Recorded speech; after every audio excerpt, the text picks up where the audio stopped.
en la vía intrínseca nos Ajá. menciona que se inicia con el factor 12 y dice Factor. que, Ajá. Dime, te escucho.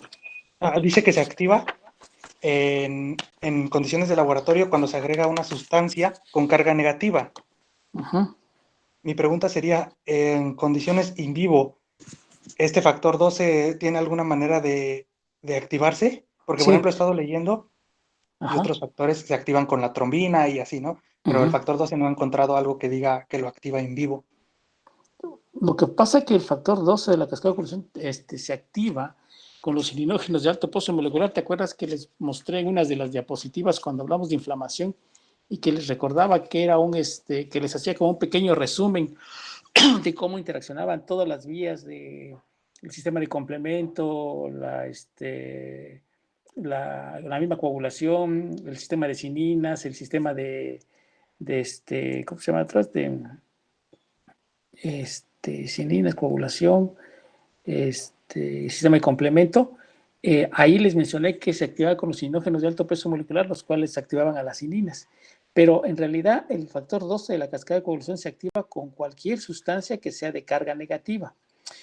Entonces tú tiras, bueno, ¿qué componentes de nuestro organismo tienen carga negativa? Pues sobre todo son todos los componentes de la matriz extracelular, o sea, todos los proteoglucanos, el colágeno, y todos los derivados del ácido hialurónico, los glucosaminoglucanos, todos son carga negativa.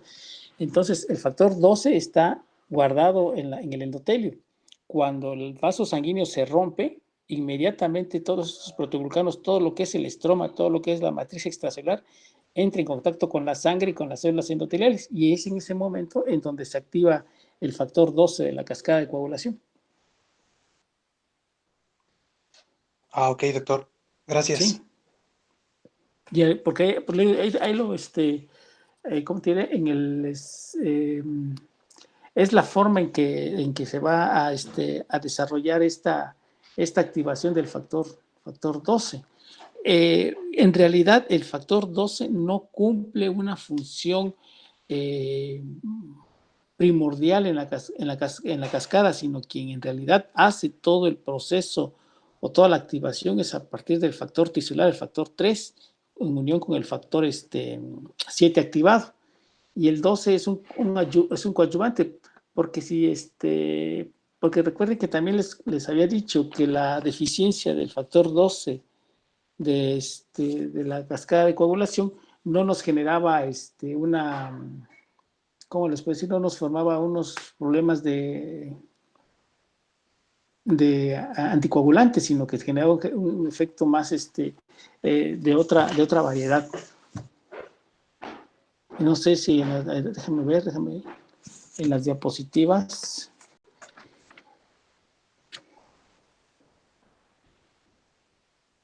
Entonces, esa ruta del factor 12 y factor 11 sería como una ruta alterna a la del factor 7, activada por el factor tisular. Se ayudan. Las dos se activan simultáneamente, pero en realidad quien tiene más vías para que se active, tiene más factores que hagan para que se active la cascada de coagulación es a partir del factor 3 de la vía, ¿cómo se llama? Extrínseca, que es lo. Intrínseca. Ajá. Bueno, ¿sale? Sí, gracias, doctor. Sí. ¿Alguna otra pregunta? ¿No? Bueno, vamos a ver cuántos más faltan para entrar y ya iniciamos.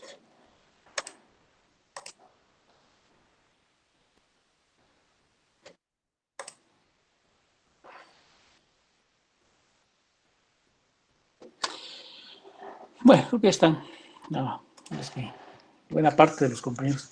Bien, entonces, si continuamos con los trastornos monogénicos, o sea, con alteración de un solo gen, pues nos toca hablar de las enfermedades que están relacionadas con proteínas receptoras. Ya platicamos en la clase anterior de los trastornos que están asociados a proteínas estructurales como son el colágeno, la fibrilina y otro tipo de proteínas, ¿sale? Entonces ahorita vamos a platicar cuando las proteínas que se alteran en el material, en el gen, son principalmente proteínas de receptor. Bueno, miren, entonces les comentaba yo que esta enfermedad que es la hipercolesterolemia familiar, en donde el problema se encuentra en los receptores para lipoproteínas de baja densidad, ya sea que exista un problema en su formación, en su expresión en la membrana celular, en su transporte, pero el problema radica en el receptor de lipoproteínas de baja densidad. Ahí es donde se engloban todas estas enfermedades de hipercolesterolemia familiar. Ahorita vamos a ver los diferentes tipos de ella. Entonces, para que esta enfermedad se comporta como puede de alguna manera como un trastorno mendeliano frecuente y probablemente hasta de, ¿cómo les puedo decir? Dominante, porque cuando se hereda un solo gen, generamos que la enfermedad se exprese en menor intensidad, pero se expresa.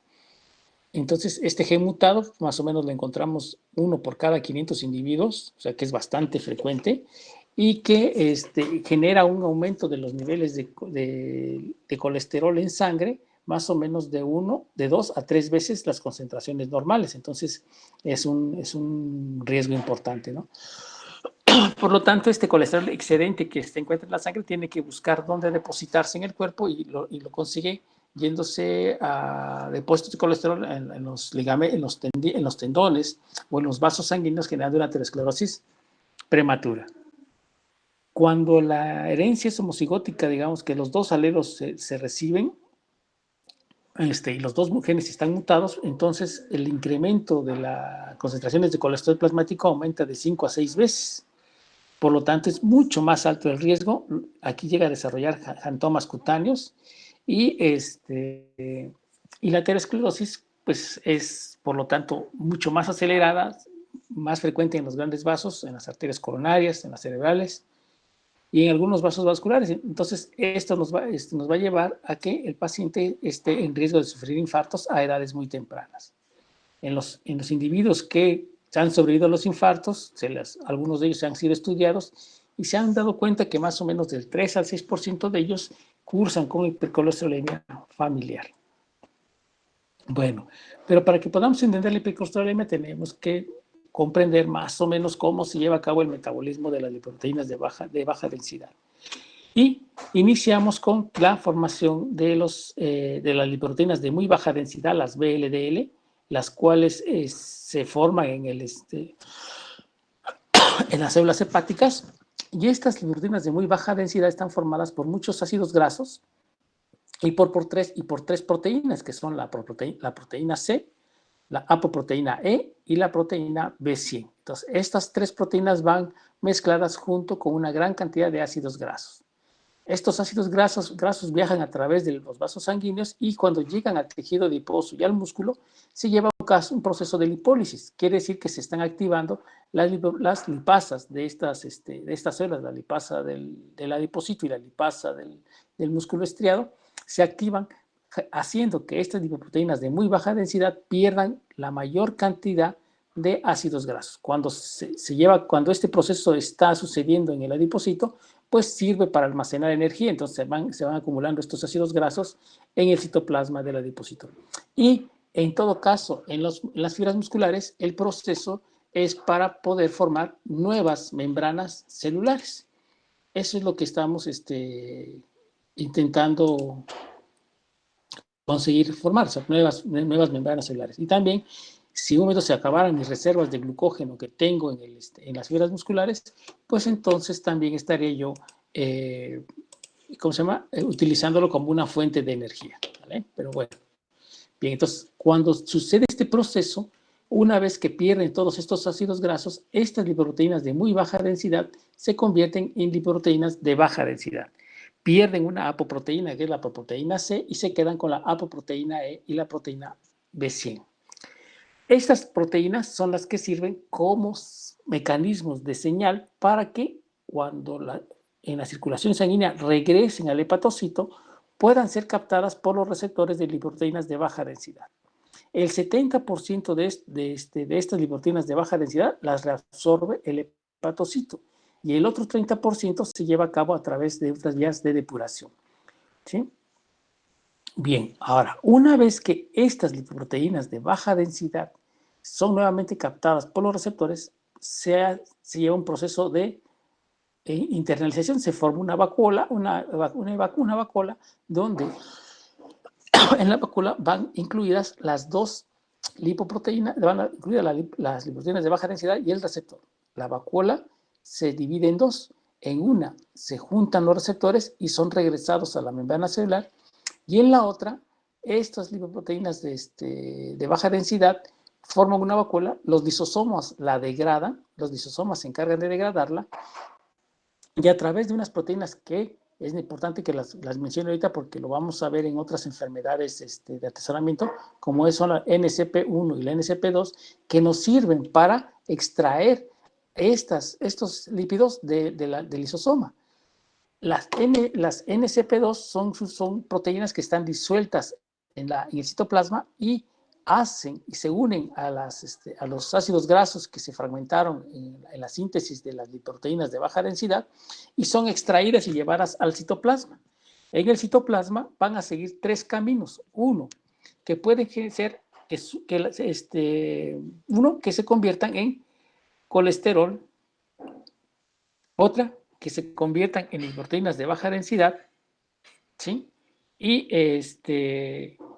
Y las otras que se guarden como depósitos. Bueno, pero estos procesos pueden alterarse y lo que puede suceder es que en un momento determinado se suprima la síntesis del colesterol porque la enzima 3-hidroximetilglutarilil coenzima la HMG coenzima reductasa se inhibe y deja de funcionar y por lo tanto ya no se puede llevar a cabo la síntesis del colesterol, ¿sí?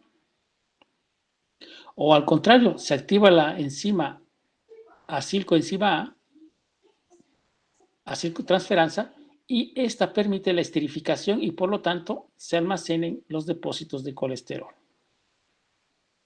O finalmente, que se inhiba la formación de nuevos receptores de lipoproteínas de baja densidad y por lo tanto se queden almacenados, ¿sale? Pero bueno, si el proceso se lleva, estos lípidos vuelven a entrar al ciclo de la división celular, forman los receptores, estos receptores se quedan en el retículo endoplásmico rugoso, pasan al aparato de Golgi y en el aparato de Golgi después se expresan estos receptores.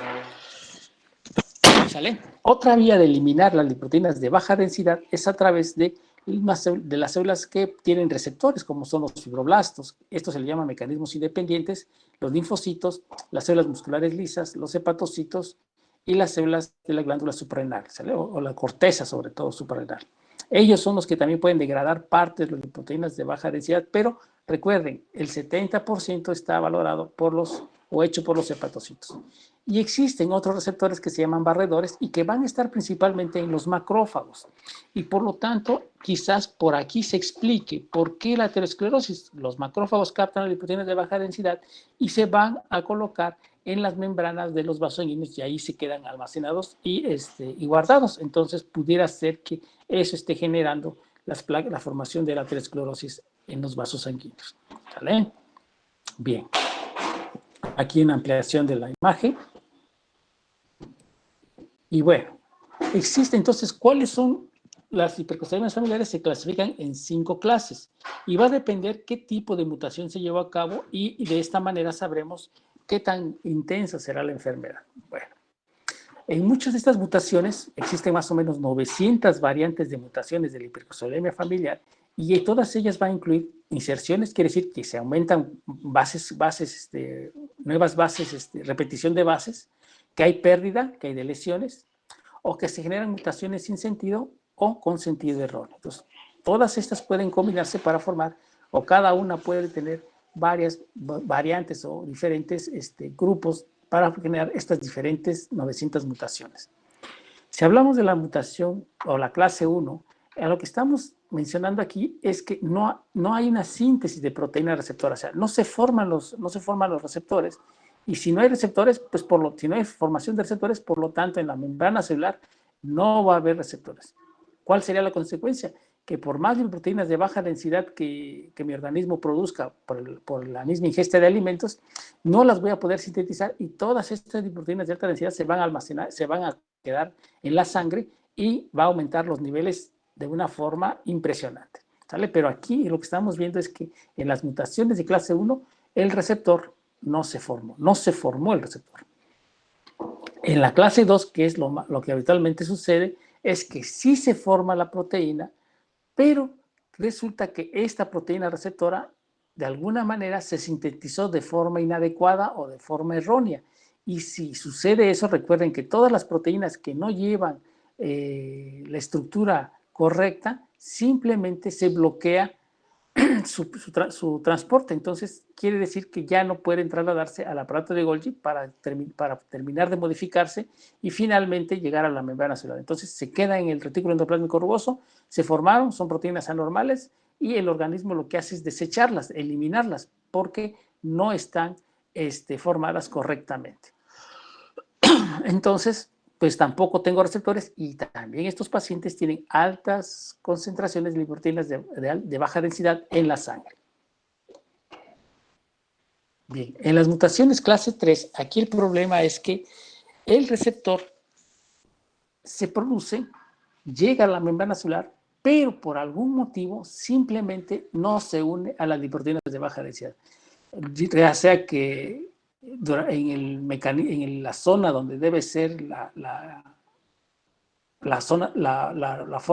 lugar de unión, por algún motivo no encaja la lipoproteína de baja densidad y por lo tanto no se puede adherir.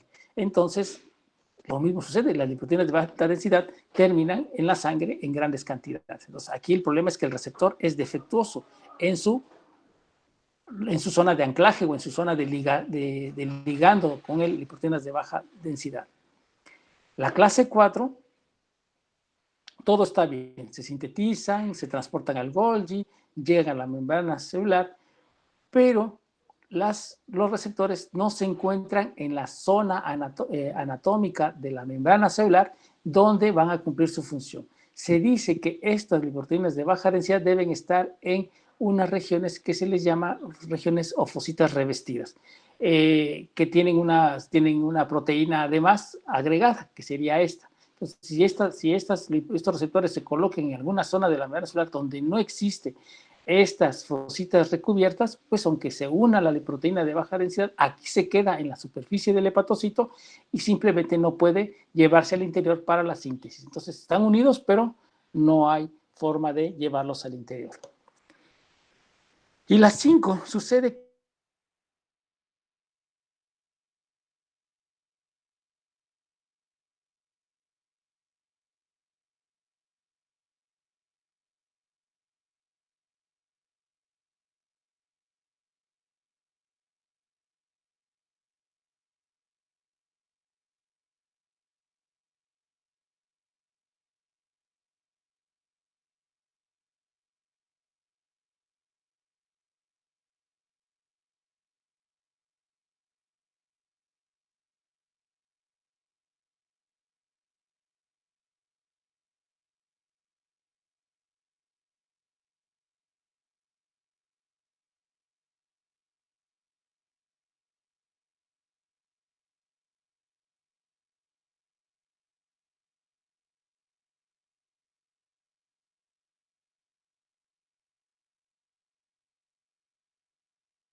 cuando viene la sustancia que tiene que ser degradada,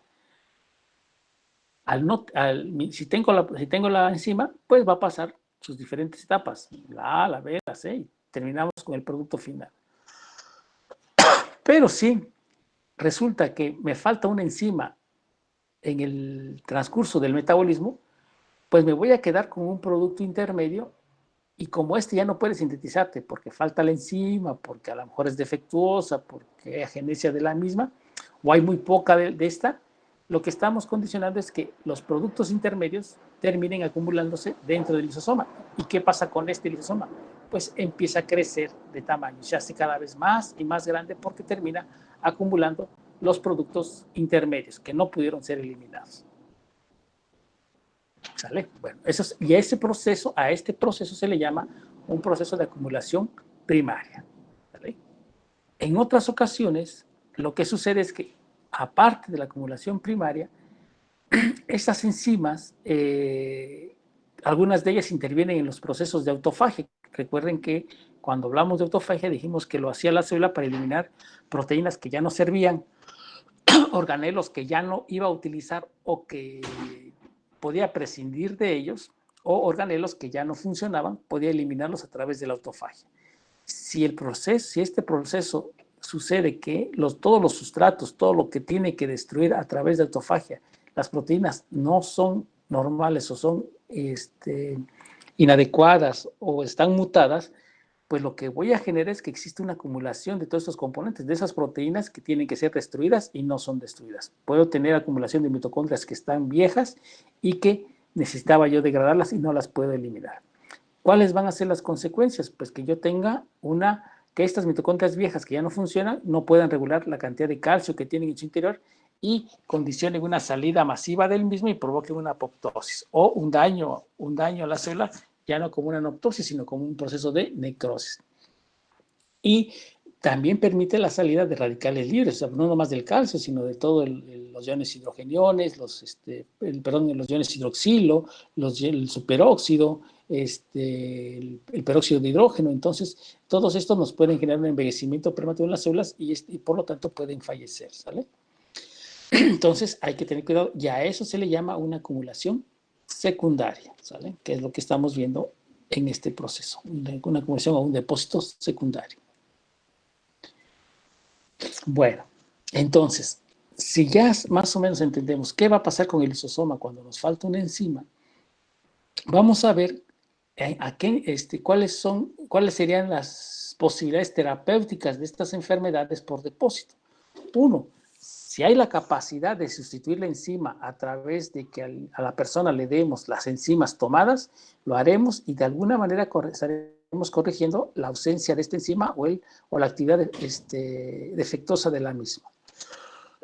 Si no es posible, podemos intentar reducir el sustrato que se tiene que sintetizar. O sea, si yo tengo una proteína, por ejemplo, como en la enfermedad de la fenilcetonuria, lo que hacemos es que estos individuos ya no ingieran ningún alimento que tenga fenilalanina. Si yo consigo que no ingieran estos alimentos de fenilalanina y solamente bajo ciertas condiciones o en momentos en donde no se puede evitar y tenga que ingerirlo, con la pequeña cantidad de proteínas, de enzimas que le quedan sanas, con ellas pueda eliminar ese sustrato sin que generemos una consecuencia de enfermedad en el paciente. Entonces, eso podemos hacer, reducir el sustrato. Hagan de cuenta, ese sería un ejemplo de una reducción del sustrato. ¿Sale? Y lo que se está buscando ahora es buscar un inhibidor que sea competitivo exógeno de la enzima. Muchas de las enzimas que se producen, como son defectuosas, no pueden ser transportadas al Golgi para cumplir su maduración y de estas pasar al lisosoma. Entonces se ha intentado o se busca que estas proteínas defectuosas le pueda yo agregar una proteína que permita que puedan ser trasladadas al aparato de Golgi y continuar con su proceso y de esta manera indirectamente solucionar el problema de la deficiencia, ¿sí? Pero esto todavía está en investigación. Bueno, bien, entonces, ¿cuáles son las enfermedades de depósito lisosómico? Pues tenemos las glucogenosis, las enfermedades por esfingolípidos, sulfatidósidos, mucopolisacáridos, mucolipidosis, en fin, hay una serie muy importante de enfermedades por depósito y que cada una de ellas pues es una enzima que está alterada y por lo tanto hay una sustancia que se está acumulando. De las esfingolipidosis tenemos que las sustancias que se tienen a metabolizar son los gangliósidos GM1 y los gangliósidos GM2. Vamos a hablar de una enfermedad que se lleva a cabo, que es por una deficiencia de los gangliósidos GM2, que es la enfermedad de Tay-Sachs. Esta enfermedad de Tay-Sachs, por lo general, se afecta a la familia de los gangliósidos GM2. La mutación se va a llevar a cabo en el cromosoma 15. Y lo que sucede es que hay una deficiencia de una enzima que se llama hexosaminasa A.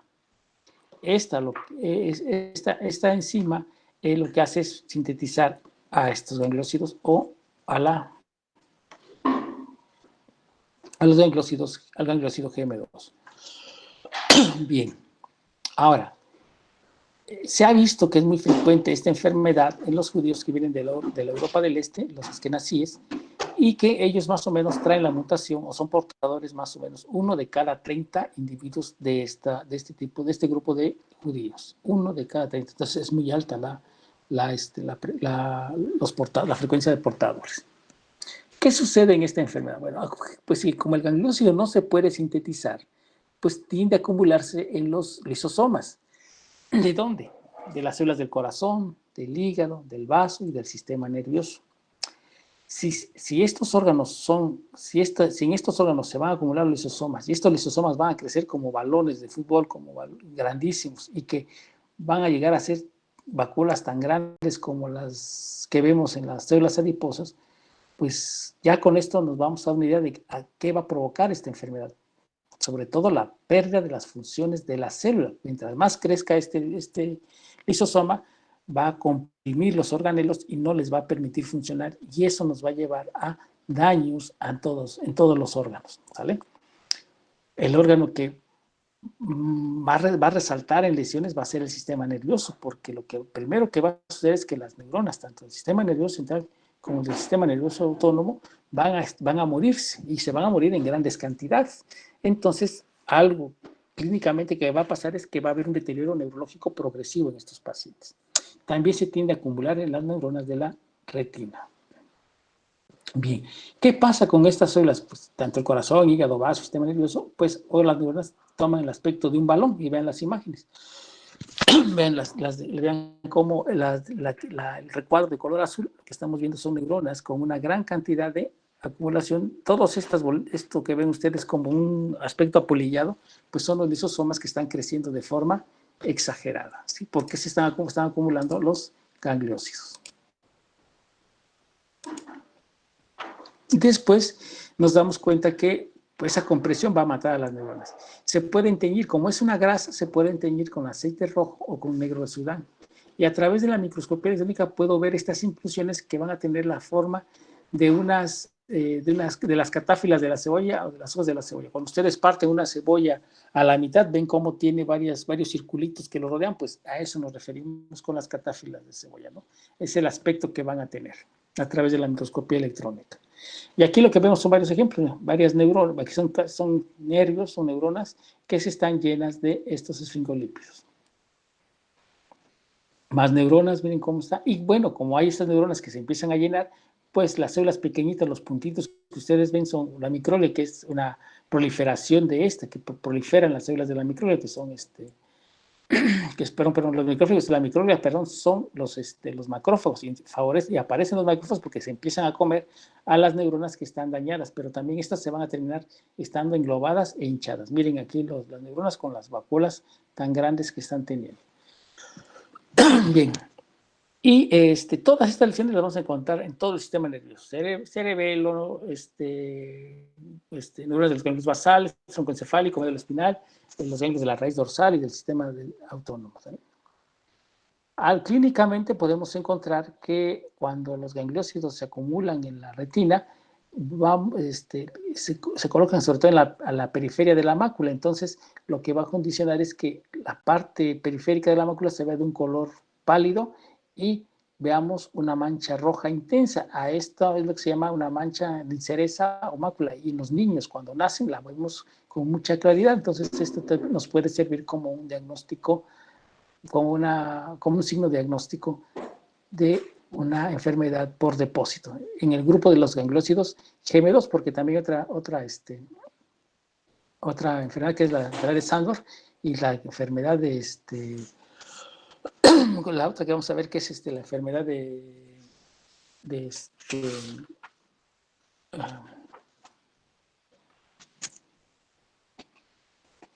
Niemann-Pick, que también lo vamos a encontrar, ¿sale? Bueno, ¿qué pasa con ellos? Pues les decía, si la adhesión se da en las neuronas y las neuronas empiezan a morir, pues el niño va a tener una pérdida del desarrollo psicomotor. Más o menos nacen normales, pero a los 6 meses ya empiezan a tener signos de retraso de crecimiento, retraso motor, deterioro mental, no hay coordinación motora, flacidez, pueden quedarse ciegos, demencia progresiva, y estos niños ya caen en estado vegetativo aproximadamente a los 2 años de vida, y a los 3 están falleciendo, porque es extrema, la lesión a nivel sistema nervioso es muy, muy intensa, ¿vale? Bueno, se desporta como una enfermedad autosómica dominante, perdón, como una enfermedad autosómica recesiva, y vean, el padre portador, madre portadora, pues el niño que tiene los 2 genes se convierte en que padece la enfermedad, y los hijos se convierten en portadores, y habrá algunos que nazcan sanos. ¿Cómo se diagnostica? A través de estudios enzimáticos y análisis del ADN. Entonces, es una enfermedad dominante. ¿Vale? Luego tenemos la enfermedad de Niemann-Pick tipo A y tipo B. Esta también hay una acumulación de otro lípido, pero en este caso va a ser la esfingomelina, por deficiencia de la enzima esfingomilinasa. Puede haber el tipo A, que también es muy frecuente en los judíos askenazis, es una forma grave que está en el lactante, también tiene una alta afectación neurológica y tiende a acumularse en los órganos, entonces genera visceromegalia, crece mucho el hígado, el vaso, todos los órganos macizos tienden a crecer bastante. Y el niño también puede fallecer en los primeros 3 años de vida.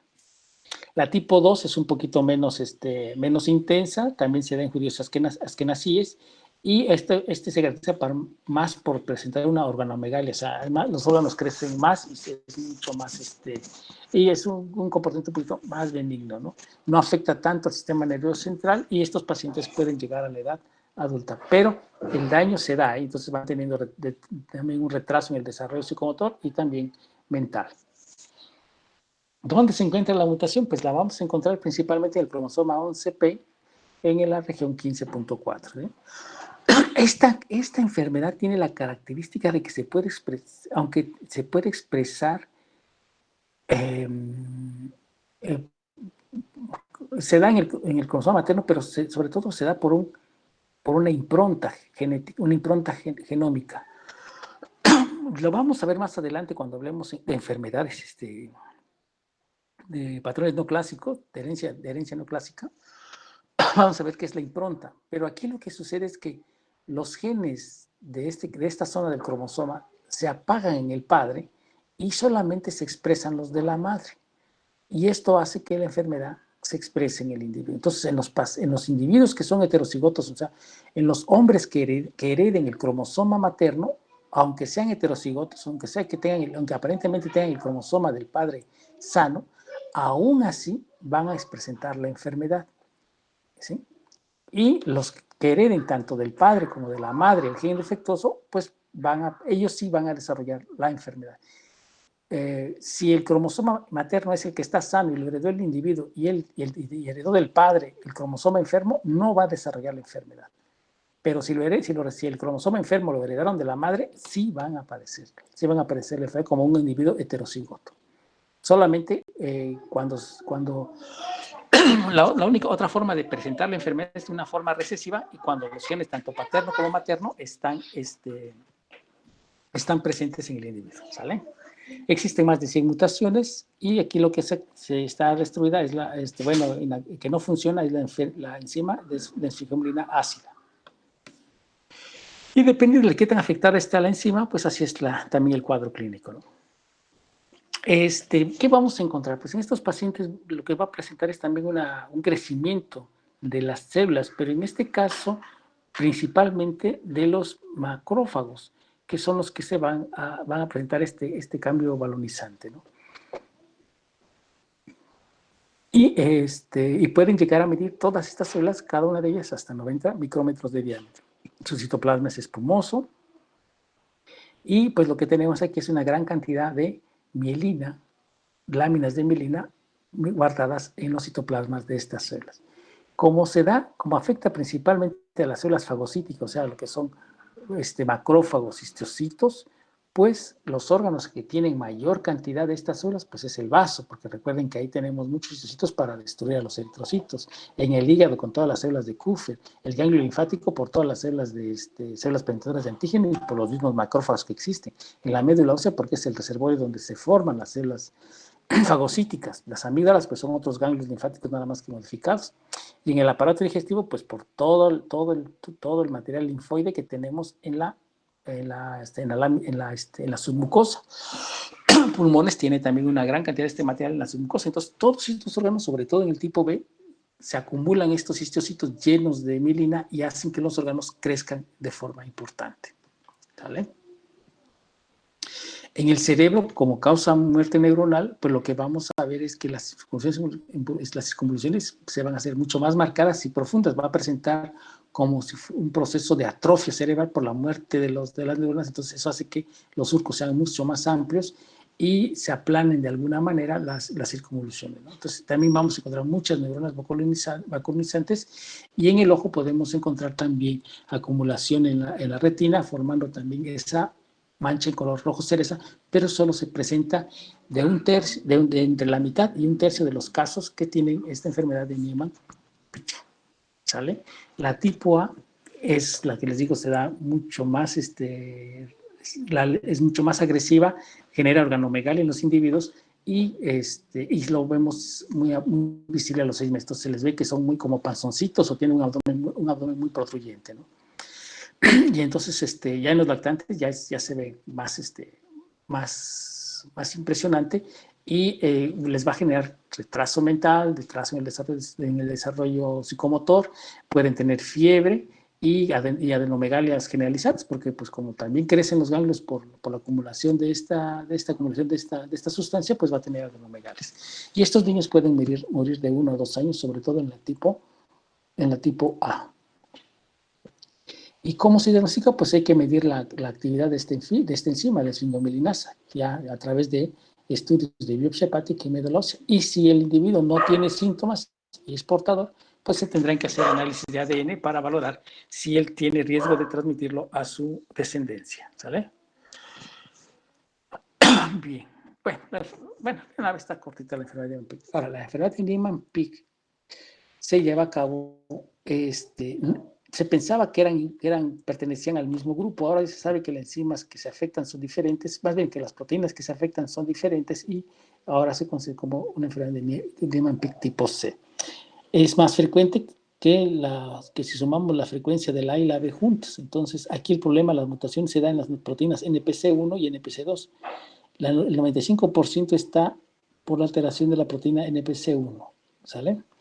Y el defecto es un defecto primario en el transporte de lípidos no enzimáticos. Aquí, por ejemplo, vemos cómo el receptor de las lipoproteínas de baja densidad capta a esta lipoproteína, la lleva al lisosoma y dentro del lisosoma se tiene que unir a la proteína NPC2 para que pueda ser, junto con la lipasa ácida, pueda ser metabolizada. Y una vez que es metabolizada, la proteína NPC1 la toma y la saca del lisosoma y la deja en el citoplasma. Eso es lo normal. Pero si encontramos que la proteína de NPC1 no funciona, quiere decir que yo puedo llevar todo este proceso bien desde que lo absorbo la proteína de baja densidad, la meto al lisosomo, la sintetizo, la destruyo, pero no la puedo sacar del lisosoma y se queda en el interior guardada y va creciendo este lisosoma y va generando esa enfermedad de depósito o de tesoramiento. ¿Sale? Entonces, pero la NPC se encuentra soluble tanto en el citoplasma como dentro del lisosoma. Y la NPC2, la NPC1, no.